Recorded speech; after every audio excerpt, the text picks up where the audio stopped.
izrazilo zanimanje za Izidorja Cankarja, kaj naj rečem. Pred davnimi leti so me pregovarjali in končno pregovorili, da sem napisala en daljši tekst biografski o Francetu Miheliču, svojem očetu. To je bilo precej mukotrpno delo, ampak potem, ko je enkrat bil za mano prvi tekst, sem morala napisati še drugega, pa še tretjega o isti osebi. In tako sem s časoma naredirala celo vrsto drugih zanimivih oseb in nekateri, med njimi je Irene Misej, so me začeli nagovarjati, da naj svoje pisanje razširim še na druge osebe iz iste generacije, istega kroga. In tako sem potem prispevala še za Vena Pilona, potem me je zaneslo k Mušiču, potem me je začelo zanašati še naprej in medtem je se oblikovalo moje veliko občudovanje Izidorja Cankarja. Založbi sem predlagala, da naj ga uvrsti v to zbirko in to se mi je srečno. Zdi se mi, da je Izidor Cankar kot nalašč ustvarjen za publikacijo, kot je ta. Prvič zato, ker je bil približno enaki meri obdarjen, tako za literaturo kot za likovno umetnost. Eni in drugi se nekako ne nehajo čuditi, zakaj se mi bolj posvečal tistemu drugemu. Tako da je pravzaprav kot narejen za to, da ga upodobimo, tako v besedi kot v sliki. Po naslovnici boste domnevam videli, da se to že njegovi figuri pozna. Ta fotografija na preznici je narejena za njegov 70. rojstni dan. In videli boste, da mož ve, kako se pozira. To je drža, v kateri si želi en človek, ki nekaj da nase. In je tudi oblečen temu primerno, čeprav je obleka za nekaj desetletij in nekaj režimov demontirana. Ja.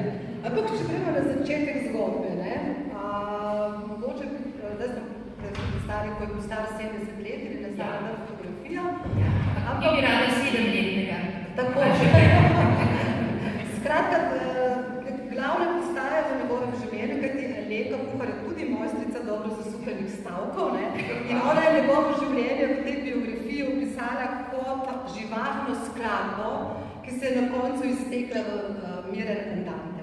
Tako da glavna postaja samo, Dobili smo ga iz Šiga. To je eno mesto, ki je danes na zahodnem robu Srbije. Predtem je bilo nekaj časa na Hrvaškem, še v dobi NDK-ja. Predtem pa je bilo eno od obmejnih mest Avstro-Ogrske monarhije na skrajnem vzhodnem robu in je sodilo tako imenovano vojno krajino, ki je bila en poseben svet, mislim, svet z nenavadnimi prebivalci. In Izidor je mešanica nemškega in slovenskega v tem čudnem svetu, ogrskem delu Avstro-Ogrske monarhije. Njegov oče je bil Slovenec iz Vrhnike, krojač kot večina Cankarjev. In njegova mama je bila Nemka, Marija Huber, to so tako imenovani Donau-Švabi, po donavskih Švabi.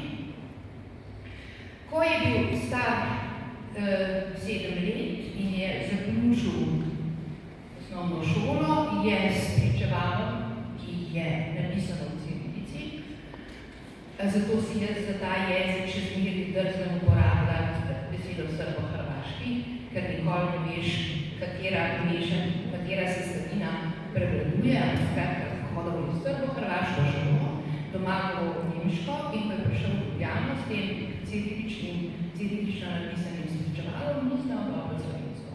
Znal je nekaj stavkov, nekaj malega je bral, ker je imel njegov oče eno bogato zalogo knjig, ki smo morali v družbe, kaj več pa ne.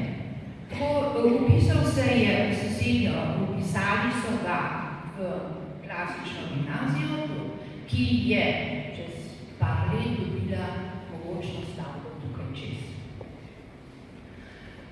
In bil je torej dijak klasične gimnazije in se nato upisal na teologijo z mešanimi občutki. In že med študijem nekako dobil obljubo, da mu ne bo treba biti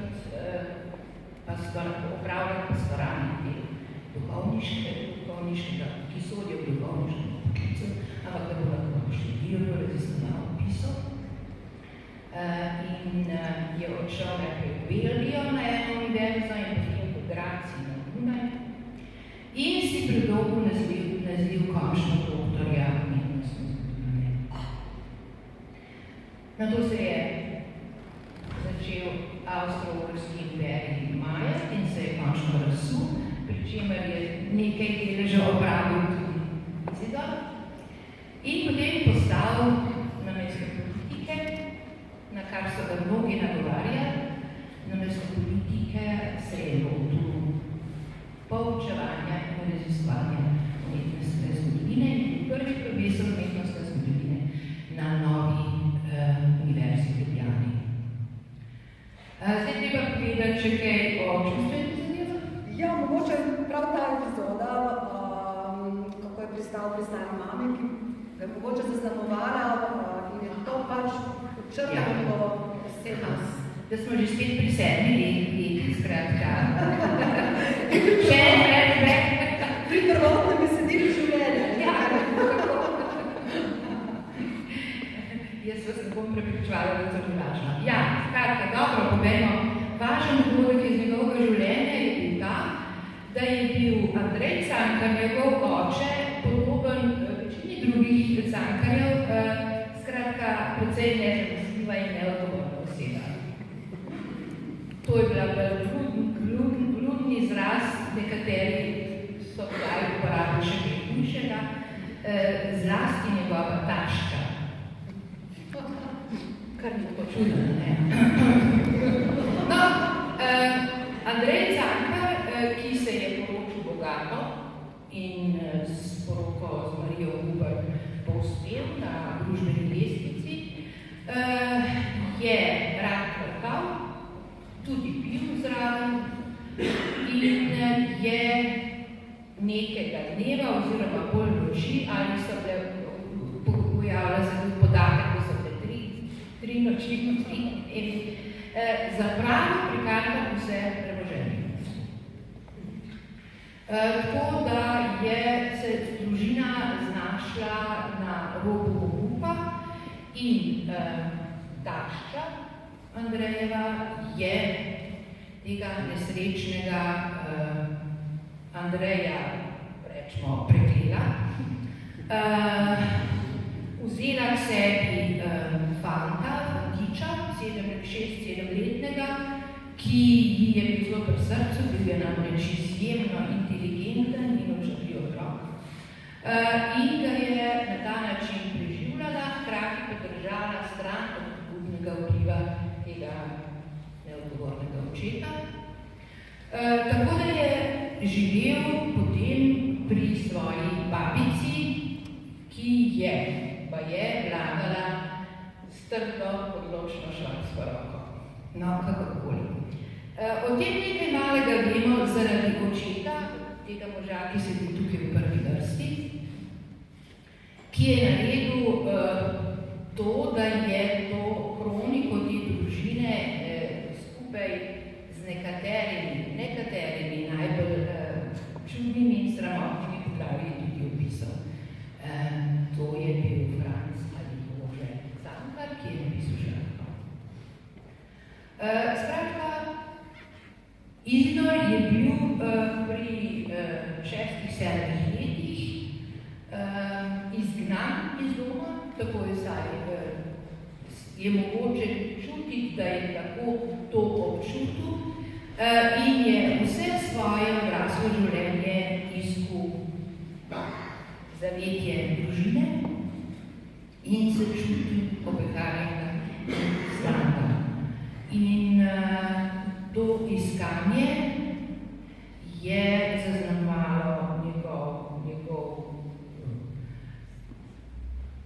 njegov lik, njegov habitus, njegovo mentalno strukturo in z nekaj druga se je da zaznati v mnogih njegovih ravnanjih. Tudi v tem, da se je poročil. Ampak nismo povedali, da bi pa predtem duhovnik. Ja. Skratka, res on je bil tako, Povedala sem, da je že med študijem teologije dobil obljubo, da bo sicer posvečen duhovnika, pač pa mu ne bo treba opravljati pastoralnih del, ki jih morajo sicer opravljati duhovniki. Tako da je sicer imel novo mašo, kot se reče, imel mašo in to v svoji domači cerkvi, to je blizu Šida, v vasi Kibarac. Je pa svoj duhovniški poklic vzdrževal na minimumu, bomo rekli, kar je bilo očitno tudi na zunaj. Zelo zgodaj je začel opuščati predpisano obleko, bil zaradi tega v hudih sporih s cerkvenimi dostojanstveniki, ki so si tukaj lastili pravico, da o tem sodijo bolj strogo, kot se je njemu zdelo nepotrebno. Nato pa je leta 1926 izstopil iz cerkve, bil na to seveda ekskomuniciran in se je poročil. In ustanovil svojo družino v prepričanju, da bo s tem končno prišel do svojega doma, do svojega zavetja, do svojega emocionalnega gnezda. Mogoče samo še kaj nekaj, potem bomo vključili še druge.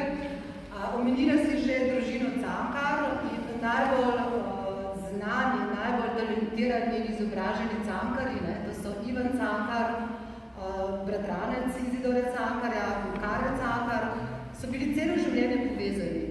Mogoče kaj o teh njihovih povezavah in tudi o tem čutu dolžnosti Izidore Cankarja, ki je imel tako do svoje primarne družine, čeprav ni kot otrok živel v njej, kot potem do svoje. Ja. Ivan in Izidor sta bila bratranca, sta skratka sinova dveh bratov. In Ivan je imel še enega zelo pomembnega brata, ki je v slovenski kulturni zgodovini v glavnem prezrt, to je Karlo, oziroma Karlo. S Karlom je Izidor zelo dolgo, nekaj let, še kot dijak stanoval in se tako navezal, da sta potem ostala v zelo tesnih stikih celo življenje, to se pravi do Karlove smrti, leta 1993. In ker sta živela v dveh različnih krajih, Karlo je namreč odšel v Bosno, v Sarajevo, je rezultat tega zelo obsežna korespondenca.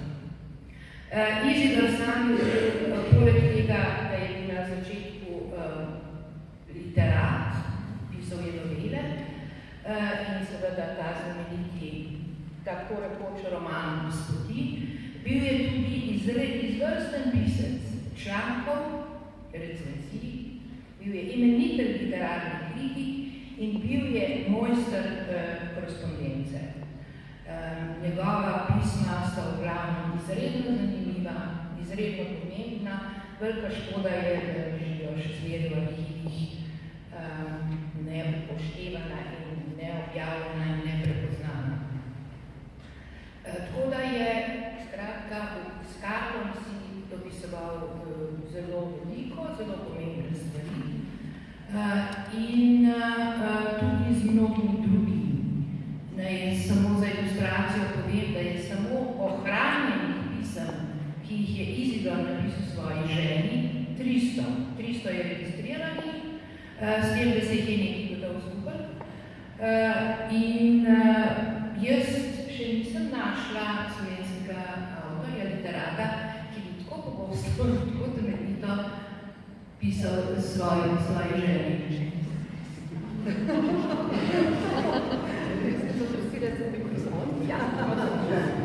Niso predstavljali dejansko v vseh pogledih izveselski, no? Unikate, pionir na mnogih področjih, tudi zdaj Mila Leko Kuhar. In še preden bom dala besedo Luki Vidmarju, bi povedala, oziroma bi se rada zahvalila inštitucijam, ki so sodelovali pri nastanku te knjige sploh s slikovnim gradivom. In to so v prvi vrsti Narodna in univerzitetna knjižnica v Ljubljani, Arhiv Republike Slovenije, Biblioteka SAZU-ja, Muzej novejše zgodovine, Slovanska knjižnica, Narodna galerija, Modelna galerija, galerija in še druge inštitucije, poleg osebnih arhivov. Vse to pa je navedeno tudi v kolofonu. No, v mladih letih, oziroma najprej je pravzaprav Izidor Cankar zaslovel z dvema deloma, in sicer esejističnim romanom Spoti in knjigo intervjujev oziroma portretov Obiski.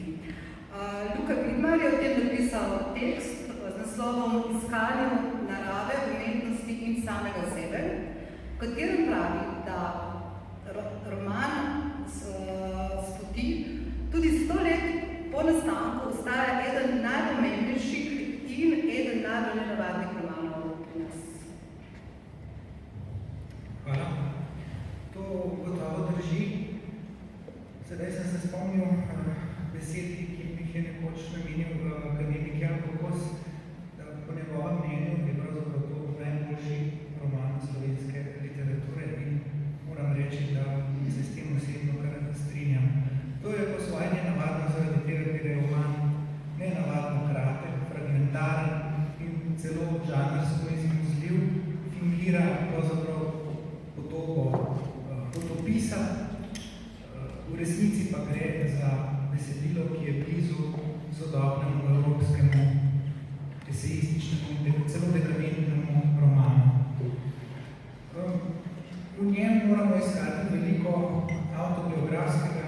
Cankar je nekje napisal, da gre za knjižico mladostnih bojev in moramo mu verjeti, čeprav bi dodal k temu, da ne gre samo za knjižico mladostnih bojev, ampak gre pravzaprav za notranji razkol boj posameznih idej, ki so divjale v Cankarju pravzaprav celo življenje, so se pa prvič res pokazali v tem čudovitem romanu Spoti.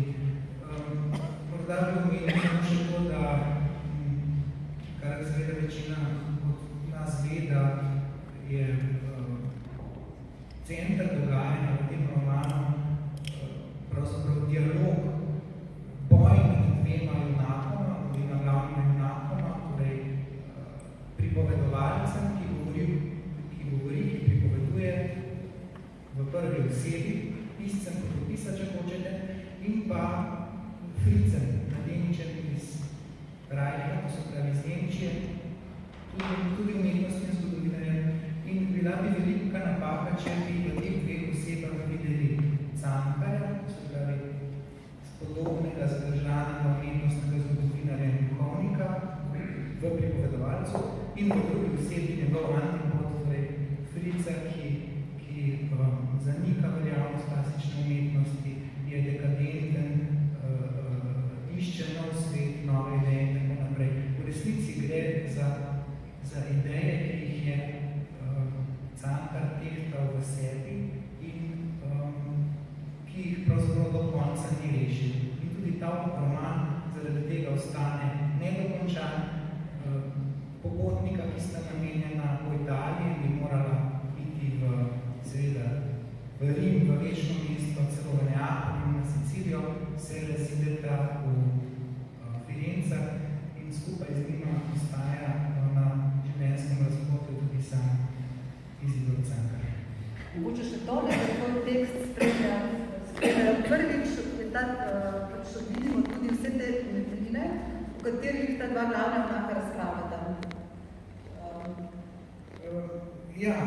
Torej, jasno, teh Cankar ni po naključju postavil dogajanja svojega romana v Italijo, torej domovino klasične umetnosti, kajti ravno to je bilo glavno vprašanje dialogov in pa njegovih razmislekov, ali ta klasična umetnost obdrži svojo veljavo tudi v sodobnem svetu, ali bo obdržala svojo veljavo za človeka, ki se spreminja, ki se je spreminjal zelo hitro na začetku 19. stoletja in na to še hitreje, seveda v prvi svetovni vojni, ali pa je treba poiskati torej, novo formo umetnosti. In Fritz in pripovedovalec se seveda postavljata ob klasičnih umetninah Italije, zlasti v najbolj slavnih umetninah visoke renesanse, recimo Tiziano di Assunti in pa Leonardo da Zlatni večeri, in se tam torej spopadajo. Hvala lepo. Gremo k naslednji njegovi knjigi Obiski, o kateri piše Bernard Nežma. In tvoja teza je, da ta žanr, ki si ga izmislil, ki si ga Cankar podpisal za časopise in za temični knjigi, v tem žanru v celotni zgodovini slovenskega časnikarstva ni presegel nihče. Ja, tak studiral še dokaz. Najbolj evidenten je ta, da časopisni intervjuji so žanr, ki ga bralci radi berejo, ampak običajno imajo zelo kratko življenjsko dobo. Že teden, morda še noča knjigi. Pri Cankarju Izidorju pa tako, da njegovi intervjuji so 100 let po izidu še vedno izjemno ne samo berljivi, ampak povedljivi. Brez njega to bi bilo naše poznavanje umetnosti oziroma umetnikov postano drugače. Tisto, kar je mene pri Cankarju posebej fascinira, je, kako mu je uspel pravzaprav izničiti začetni žanr in ga izpeljati v najbolj vrhunski obliki. In rekel, če bom prav kratek, njegova velika prednost je bila to, da je bil pravzaprav ekspert. Bil je poznavalec, skratka, področji, v katerih so delovali umetniki, kot so bili Bratranec Ivan, Župančič, Sadenko, Stani. In to pa je dal seveda eno možnost v intervjuju. Značilnost intervjuja je seveda ta, da je ponavadi vprašanje malce dolgočasno. Ima distanco do spraševalca, do njegovega vedenja in temu podobni so seveda tudi odgovori. Medtem ko pri Izidorju je bilo drugače. Pri Izidorju so bili pravzaprav njegovi sogovorniki veliki meri fascinirani. Tako fascinirani, da so se odgovorili, so prepovedali stvari, ki namreč nikoli ne bi. Od tega, Cankar povedal, da je ven, piše v 3 tednih, po drugi strani je bil velik poznavalc tudi ne samo literature, ampak konec tudi čim ljubic. Namreč o Župančiču se je govoril, da je očeta zaklal, o Finžgarju, da bom kjer 3 žene zazidanja. In to je prinašal velik večina dan. Mislim, da je seveda tudi njegovi intervjuji, sem gledal recimo podobne žanre, ki so bili Francozi v 20 letih, bil Lefebvre delal znamenite intervjuje z največjimi pisatelji časa svetovnim, ampak v bistvu tudi počel še Cankar 14 let. In po drugi strani je zelo pomemben moment, ne samo opci življenja, ampak tudi kako nekdo ustvarja, kako deluje, kako pridejo ideje. Ne je bila vedno najbolj fascinantna, kako je pisal Finžgar, slovički roman kot Svobodnim soncem, ki si je gledal isto podobno. In nikoli nisem mislil, da je imel tako silno težavo, da bi sploh Ireni pisal najprej videti, ki je. Potem jo je tedne mesece iskal in v nekem kulturnem političkem sporedu tako tudi tega ne pozabimo se. In v hipu ima potem neki tereni.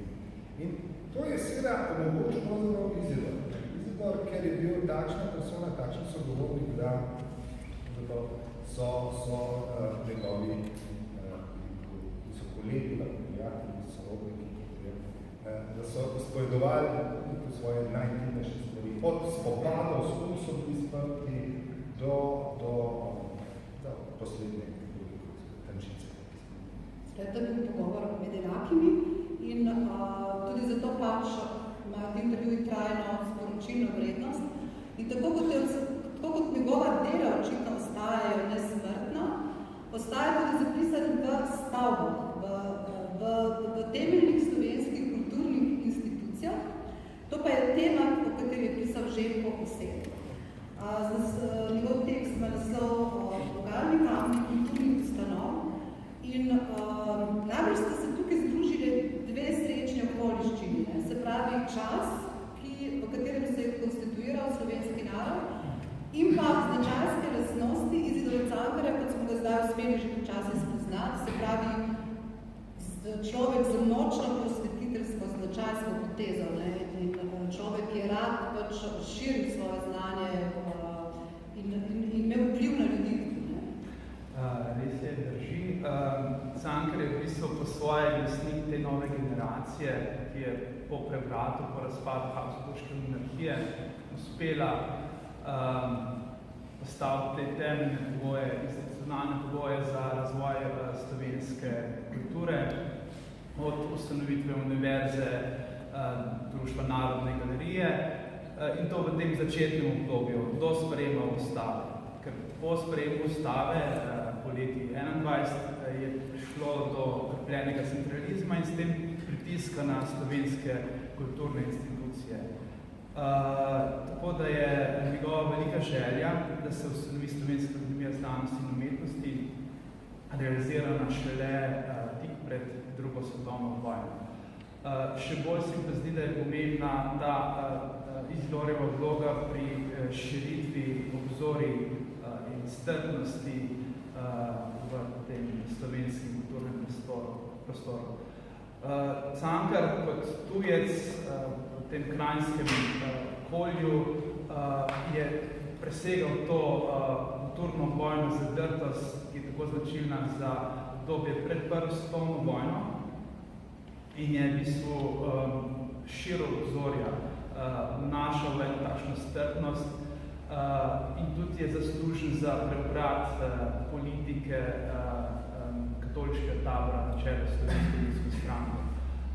In kot dober prijatelj Antona Korosa mu je to tudi uspelo doseči, da je v bistvu katoliška Slovenska ljudska stranka prevzela avtonomistični program, sicer pa je bila v vladi, ga je malo manj zavzeto izvajala, pa vendar je predstavljala tisto trdno oporo za razvoj slovenske kulture. Zdaj se imaš upeljal Cankarja kot politika, tako da lahko Ireni misli, da deluje, kajti Izidor Cankar je leta 1936 pristal v Argentini. To je bila tuja, čudna, zelo drugačna dežela, kot so bile evropske države. In njegov prijatelj Pavel Golja je dejal, kakšne reči si pa ta katoliška dežela škola. Tako da je Irena natančno ve. Ja, lepo in kar toplom je pri srcu, da predstavim svoje rojstno mesto. To pomeni zame ni tako tuja dežela, ampak za njih je bila. Seveda, preživel je kratek čas v Argentini, ampak v Argentini je doživel marsikaj, ker recimo je bila v teku španska državljanska vojna in so prihajali recimo pomembni španski priseljenci, begunci. Potem je recimo doživel začetek druge svetovne vojne, potem napad na Jugoslavijo in razkosanje, potem je postal zelo nemiren, ker je hotel biti pri stvari, torej bližji prostoru, kjer so se odločali stvari. Zato je tudi odšel v začetku 42. leta. Samo moj namen je bil predstaviti to mesto. On je prispel z družino novembra leta 1936. V tistem mesecu je prišel na obisk, uradni obisk Valentino Franklin Delano Roosevelt, ravno kar drugič izvoljen predsednik Združenih držav Amerike. V tistem mesecu je argentinski zunanji minister, ki mu bo predal akreditive in je dobil Nobelovo nagrado za mir za končano vojno med Paragvajem in Bolivijo. To pomeni, ni prišel v neko pozabljeno južnoameriško tradicionalno mesto.